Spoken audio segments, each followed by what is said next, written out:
நீங்கள் தவறவிட்ட எபிசோடுகளை இப்பொழுதே காணுங்கள் உங்கள் Tandivan.com மற்றும் Tandivan யூடியூப் சேனலில்.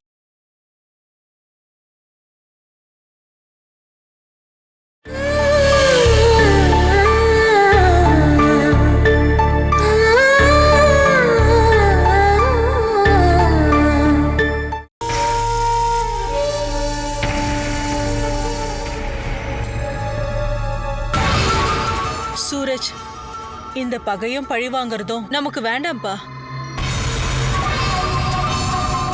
உங்க அப்பா கஷ்டப்பட்டு சம்பாதிச்ச சொத்தும் சம்பாத்தியமும் எல்லாம் வீணா போக கூடாது.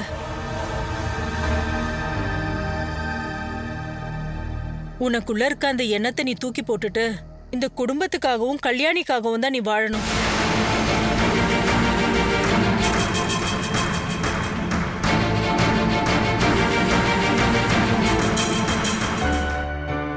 கல்லு பாப்பா, இவன் காதுல இருந்து அந்த பொருளை எடு. என்ன? காதுல இருந்து இத கலட்டி அப்படியே கீழே வையின்னு சொன்னேன். இத குடிமா. சும்மா இருக்கல்ல, கொஞ்சம் டயர்டு போகட்டும். நான் தனியா இருக்கும்போது தொந்தரவு பண்ணாதீங்க. நான் எத்தனை வாட்டி சொல்லிருக்கேன். மனுஷன் தனியா இருக்கிறது நல்லதுக்கு இல்லன்னு சொல்லிதான் கடவுள் அவனுக்குன்னு ஒரு துணையை கொடுத்துருக்குன்னு பைபிள் சொல்லுது. இப்ப என்ன எனக்கு துணையா வந்திருக்கீங்களா? ஐயோ, நான் இல்லம்மா. கூடிய சீக்கிரத்துல உனக்கு ஒரு துணையை கொண்டு வரணும்னு தான் சொல்லிட்டு இருக்கேன். எனக்கு 17 வயசு இருக்கும் போதே கல்யாணம் பண்ணி வச்சுட்டாங்க. 27 வயசுக்குள்ள நான் 5 குழந்தைகளுக்கு அம்மா ஆயிட்டேன். அவங்க எல்லாரும் திடகாத்திரமா வாழ்ந்துட்டு இருக்காங்க. நான் என்ன சொல்ல வரேன்னா, இந்த வயசுல நீ கல்யாணம் பண்ணிக்கிட்டா நல்ல ஆரோக்கியமான குழந்தைங்க பிறக்குமா? நான் குழந்தை பெத்துக்கணும்னு நீங்க ஆசைப்படுறீங்க. குழந்தைங்களை பெத்துக்கலன்னா நமக்கு எதுக்கு குடும்பம்? அது சரி, இப்ப இருக்க பசங்களும் பொண்ணுங்களும் கல்யாணம் கூட பண்ணிக்காம ஒன்னா வாழ்றதுதான் பிடிச்சிருக்கு போல. அப்படி இருந்தா அவங்க இஷ்டத்துக்கே போயிட்டு இருக்கலாம் பாரு. நான் கல்யாணம் பண்ணிக்க போற ஆளு என் வாழ்க்கையோட கடைசி வரைக்கும் என் கூட இருப்பாரு. அப்படின்னா கூடிய சீக்கிரம் கல்யாணம் பண்ணிக்கிறதுக்கான வழிய பாரு. உன்னுடைய அப்பா பழைய கொலைகேச துருவி துருவி விசாரிச்சுட்டு இருக்காரு.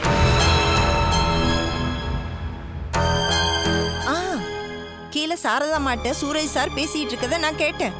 உண்மையான கொலையாளிய கண்டுபிடிக்கிறதா அவர் சொல்லிக்கிட்டு இருக்காரு. அவர் மனசுல இருக்க அந்த எண்ணத்தை நீதான் தூக்கி எறியணும். இனி பழசெல்லாம் நினைக்க வேண்டான்னு உங்க அப்பா கிட்ட நீதான் சொல்லணும். நீ சொன்னா உங்க அப்பா கேட்பாரு.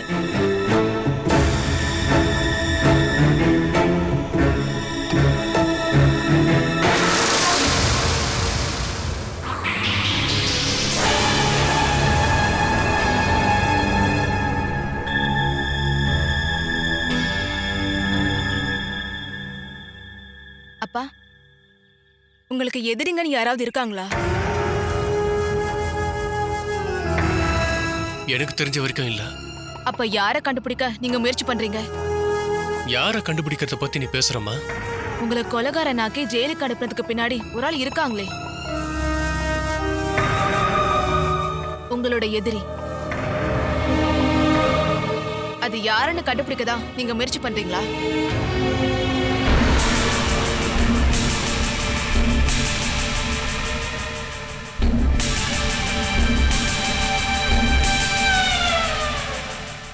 அப்பா, கல்யாணி, அது என்னோட தனிப்பட்ட விஷயம். அத பத்தி நீ விசாரிக்க வேண்டாம். உங்களை பாதிக்கிற விஷயம் எல்லாமே என்னையும் பாதிக்கும். அப்பா, நீங்க நிரபராதின்னு ப்ரூவ் பண்ணணும்னா மறைஞ்சிருக்கிற அந்த எதிரியை கண்டுபிடிக்கணும். அதுவும் என்னோட வேலைதான். அது யாருன்னு கண்டுபிடிக்க நீங்க முயற்சி பண்றீங்க அப்படின்னா என்னோட ஃபுல் சப்போர்ட் உங்களுக்கு தான்.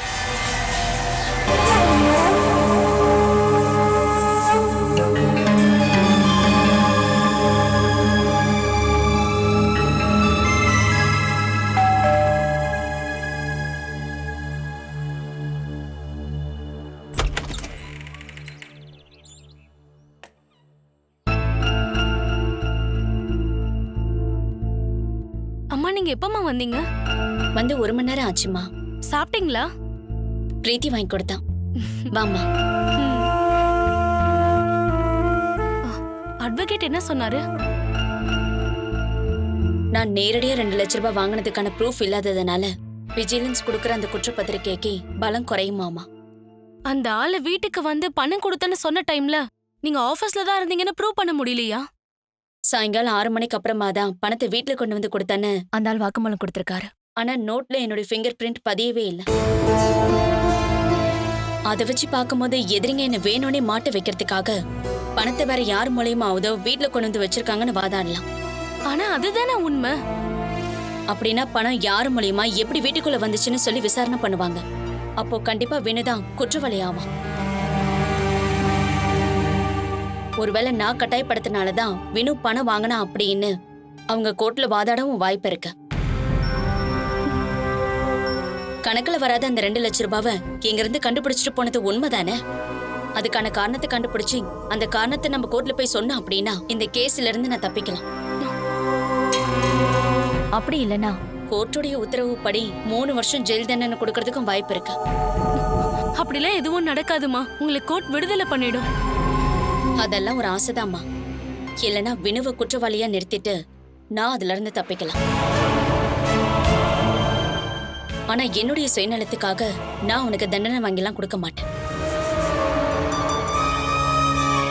தீர்ப்பு என்ன வருதோ அதை எதுக்க நான் தயாரா இருக்கேன்.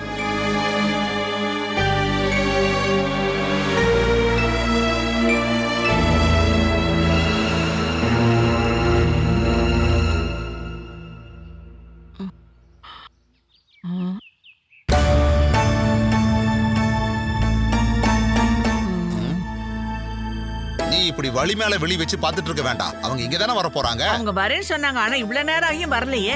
ஒருவேளை ரூட்டை மாத்தி போயிட்டாங்களோ என்னவோ. போன தடவை வரும்போது அவங்க சரியான வழியில தானே வந்தாங்க. அப்படியே தெரியலனாலும் அவங்க யாரையாவது கேட்டாவது வந்துருவாங்க. நீங்க ஒன்னும் தேவையில்லாம வெயிட் பண்ண வேண்டாம். அவங்க லேட்டா வரதுக்கான வாய்ப்பு அதிகமா இருக்கு. ஏர்போர்ட்ல இருந்து அவங்க நேரா இங்க தானே வரேன்னு சொன்னாங்க. எந்த ஏர்போர்ட்ல? அவங்க நேத்தே ஆஷாவோட வீட்டுக்கு வந்துட்டாங்க. அங்க இருந்து அவங்க பொண்ணை கூட்டிட்டு இன்னைக்கு கண்டிப்பா வந்துருவாங்க. நீங்க தேவையில்லாம இங்க வெயிட் பண்ணாம உள்ள போய் உட்காருங்க அத்தை.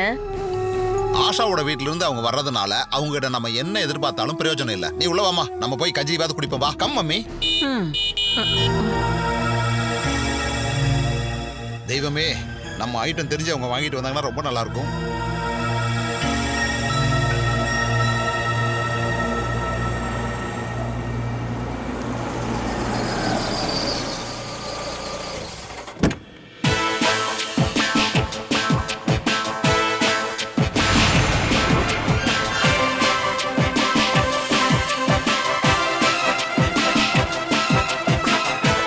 கடவுளே, என்ன இவன் ஆளே அப்படியே மாறி போயிட்டானே.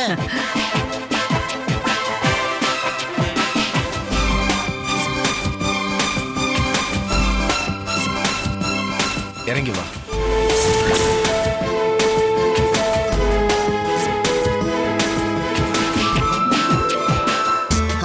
இவன் என்ன இன்னும் அதே மாதிரி இருக்கா? என்ன 2 பேரும் அங்கேயே நின்று இருக்கீங்க? உள்ள வாங்க. வா.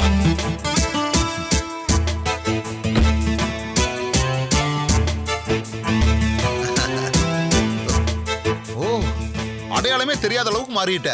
இந்த ஆட்டுத்தாடி கெட்டப்ல 10 மில்லுக்கு ஓனர் மாதிரி இருக்க. மாலுவையே கூட்டிட்டு வரவே இல்ல. அவளுக்கு வீட்ல இருந்தாதான் பிடிக்கும். என்னையும் அவங்க அப்பாவையும் போய் வசதி இருக்கான்னு பார்த்துட்டு கால் பண்ண சொன்னா என்ன. பொதுவா மனுஷங்க தங்கறதுக்கு தேவையான எல்லா பொருட்களுமே இங்க இருக்கு. வீடு எப்படி இருக்குன்னு நானும் உள்ள போய் பாக்குறேன். அட அத்தை, குணமாயிட்டீங்களா? உங்களை பார்க்காதனாலதான் எனக்கு ரொம்ப வருத்தமா இருந்தது. பொண்ணை கூட்டு வர்றதுனால ரொம்ப சங்கடமா இருக்கு. நான் அவளை பாக்குறதுக்கு ரொம்ப ஆசையா இருந்தேன். உங்களுக்கு தான் பெண் குழந்தைய பார்த்தாலே பிடிக்காதே அத்தை. மத்தவங்க வீட்ல இருந்து வர பொண்ணதான் எனக்கு பிடிக்காது. மாலு என் பையன் சுமேஷோட பொண்ணாச்சே. ஏன் வெளியவே நின்றுட்டு இருக்கீங்க? 2 பேரும் உள்ள வாங்க.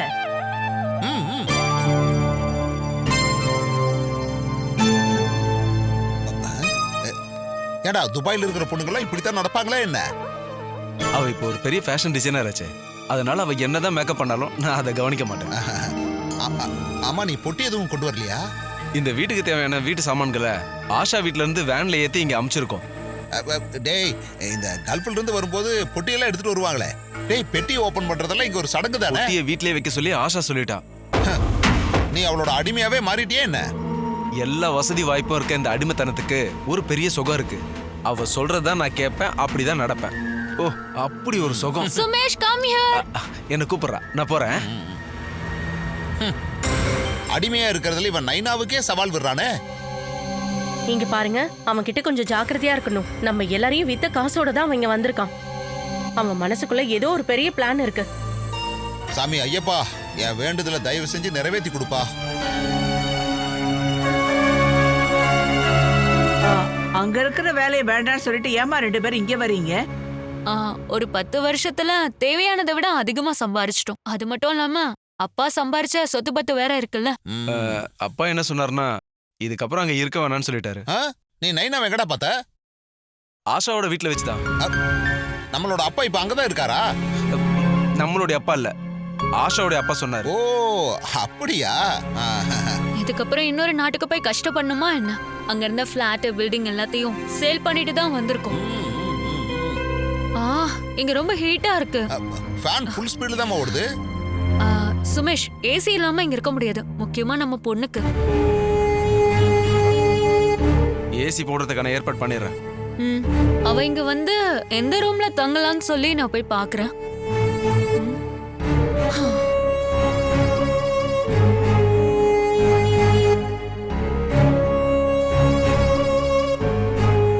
இங்க இருந்து போனதுக்கு அப்புறம் இவளுக்குள்ள அப்படி என்னடா புது மாற்றம் வந்திருக்கு? ஒரு ராஜாவோட மகங்கிற ரேஞ்சில் பேசிட்டு போயிருக்காளே. இது எல்லாமே ஆஷாவோட பழக்க வழக்கம் தான், சீக்கிரம் மாறிடும். அப்படி மாறலைன்னா நான் பழைய ஜெகதம்மாவா மாற வேண்டி இருக்கும். அம்மா ஆஷா, உங்க 3 பேரை தவிர வேற யாராவது இங்க வந்து தங்குறாங்களா என்ன? ரூம் ரொம்ப ரொம்ப அசிங்கமா இருக்கு. இன்னைக்கு காலையில தான் நான் எல்லா ரூமையும் கூட்டி தொடச்சு வச்சிருக்கேன். ஓ, அவ்வளவு அழகா வச்சிருக்கீங்களா? சுமேஷ், இங்க இருக்க ரூம் செட் ஆகாது. உனக்கு எந்த ரூம் பிடிக்குதோ அங்கேயே இரு.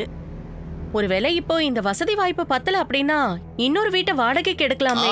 இதுவும் நல்ல ஐடியா தான். இப்போதைக்கு இன்னொரு வீட்டை பத்தி நாங்க யோசிக்கவே இல்ல. இங்க தேவையில்லாத இருக்க சில பேரை விரட்டி விட்டா போதும்.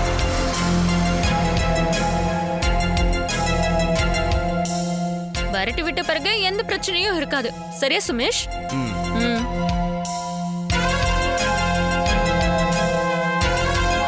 அவ சொன்னதுக்கான அர்த்தம் உங்களுக்கு புரிஞ்சுதாத்த? எங்க 2 பேரையும் இங்க இருந்து விரட்டணும்னு சொல்றா.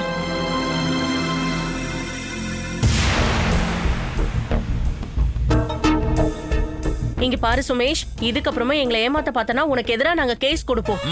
அனிலா அண்ணி, கொஞ்சம் பொறுமையா இருங்க. இந்த ஊர்ல ஒரு நல்ல பிசினஸ் ஆரம்பிக்கிறதுக்கு தான் அங்க இருக்க எல்லாத்தையும் வித்துட்டு வந்திருக்கோம்.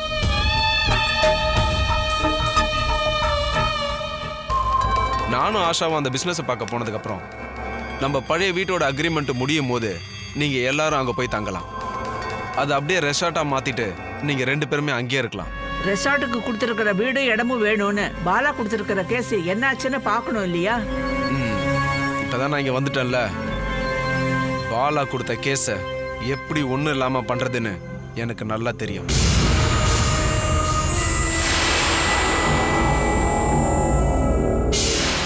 நான் ஏதாவது பண்றேன்னா அதுக்கு நீங்க எதிர்ப்பு தெரிவிக்காம இருக்கணும். தம்பி, உனக்கு எப்பவுமே இந்த சதீஷ் அண்ணன் டபுள் மடங்கு சப்போர்ட்டா இருப்பா. நீ ஸ்டார்ட் பண்ண போற பிசினஸ்ல என்ன ஒரு பார்ட்னரா சேர்த்துக்கிட்டா அதுவே போதும்டா. பார்ட்னர்ஷிப், அதுவும் அண்ணன் தம்பிக்குள்ள ஒரு போதும் நடக்காது.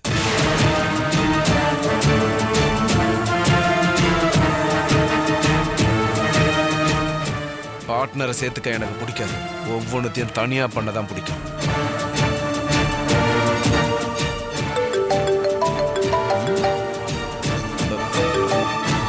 ஹலோ, இங்க பாருமா, வேணு அவஸ்தைப்பட்ட மாதிரி தயவு செஞ்சு என்ன அந்த நிலைமைக்கு ஆளாக்கிறாத.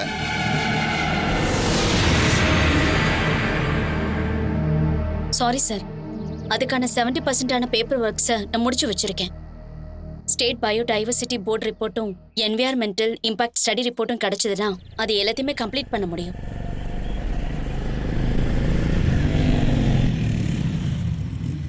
விஜிலன்ஸ் கோர்ட்டோடைய தீர்ப்பு எனக்கு ஆப்போசிட்டா வந்துச்சுன்னா புது தாசில்தார் கிட்ட நான் அதை ஹேண்ட் ஓவர் பண்ணிடுவேன்.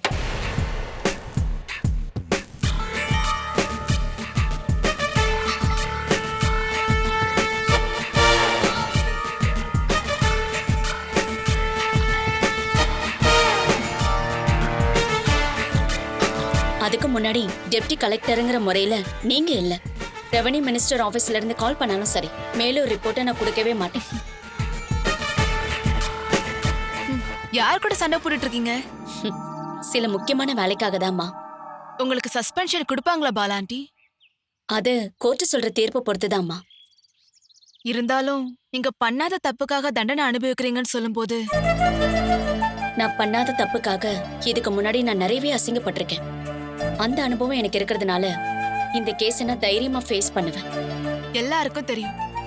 பல பேர் என்கிட்டயும் கேட்டாங்க, லஞ்சம் வாங்கின கேஸ்ல பாலா ஆண்டியை அரெஸ்ட் பண்ணாங்களான்னு. அகிலாவுக்கு தான் இதனால அசிங்கமா இருக்கும். அப்பா ஜெயில இருந்தப்போ நான் எந்த அளவுக்கு அசிங்கத்தையும் அவமானத்தையும் சகிச்சுக்கிட்ட தெரியுமா? அதை வச்சு பார்க்கும்போது அகிலாவுக்கும் வினுக்கும் அந்த அளவுக்கு பெரிய பிரச்சனை எல்லாம் இல்ல. இது லஞ்சம் வாங்கின கேஸ் தானே. நான் வினுக்கு ஆக்சிடென்ட் ஆயிடுச்சுன்னு கேள்விப்பட்டேன். அவனை பார்க்க தான் வந்திருக்கேன். என்னதான் நீங்க யாருமே வந்து பார்க்கல. இதை கேள்விப்பட்டப்போ வந்து பார்க்கணும்னு தோணுச்சு. நீ உள்ள வாமா, வா. அட்வொகேட் தான் கால் பண்றாரு. வினு ரூம்ல தான் இருக்கா, நீ போ. ஆண்டி நீங்களும் வாங்க. கேஸ் பத்தி பேசுறதுக்காக தான் வக்கீல் என்ன கால் பண்றாரு. நீ உள்ள போய் பேசிட்டு இரு, நான் வரேன். போ. Hello sir, good morning.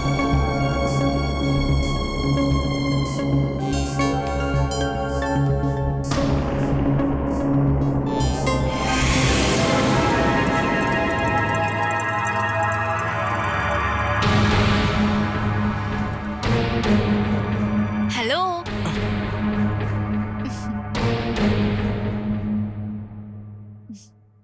உனக்கு ஆக்சிடென்ட் ஆயிடுச்சுன்னு எனக்கு இன்னைக்கு தான் தெரிஞ்சது. யார் சொன்னாங்க? லட்சு, நான் அவளுக்கு கால் பண்ணி பேசினப்போ உன்னோட காலேஜ் படிப்புலாம் எப்படி போகுதுன்னு கேட்டேன். அப்பதான் இது எனக்கு தெரிஞ்சது. இந்த வீட்ல இருக்கிற யாருக்காவது ஏதாவது ஆச்சரியம் கேள்விப்பட்டா என்னன்னே தெரியல, நான் ரொம்ப அப்செட் ஆயிடுறேன். அதனாலதான் இப்போ உன்னை பார்க்க ஓடி வந்திருக்கேன். அந்த அளவுக்கு பெரிய ஆக்சிடென்ட் இல்ல, பைக் அப்படியே ஸ்லிப் ஆயிடுச்சு.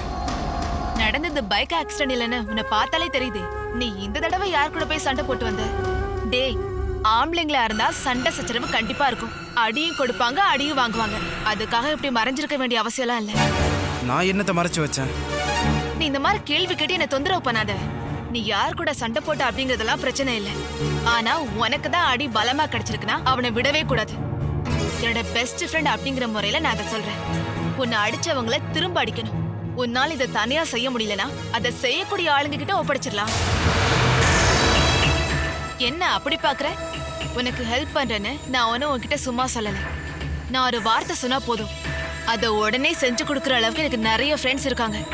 உனக்கு எதிரிங்கன்னு சொல்லும் போது அவங்க எனக்கும் எதிரிங்க தானே. என்ன, அவங்களுக்கு கொடுக்குற பணத்தை நான் கொடுத்துக்கிறேன். நான் திருப்பி அடிக்க அவங்களோட உதவி ஒன்றும் எனக்கு தேவையில்லை.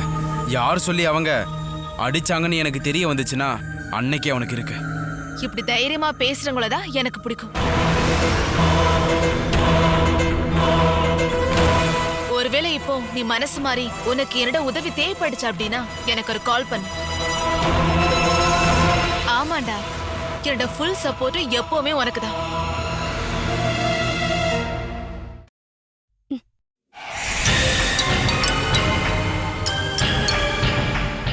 Kalyani,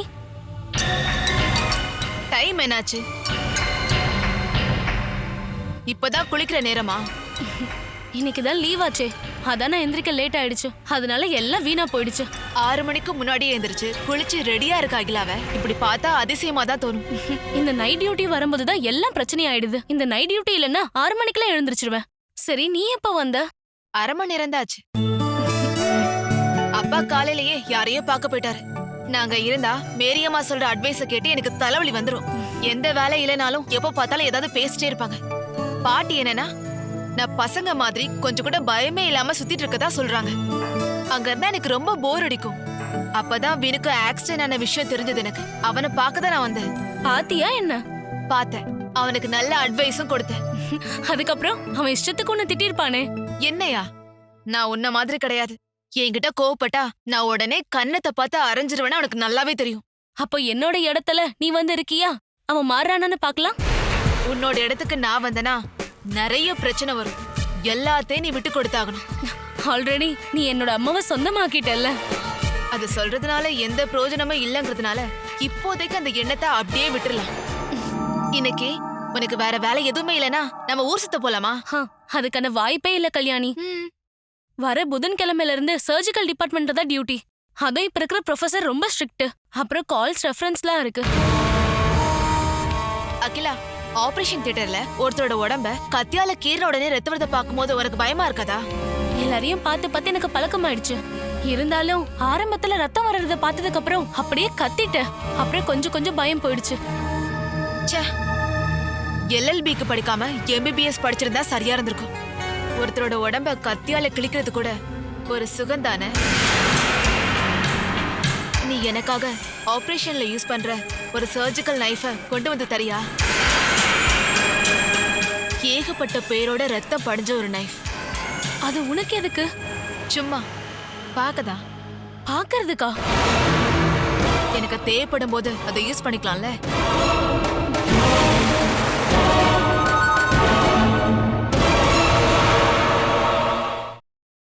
Catch us on TV, Tandivan.com, Facebook and YouTube.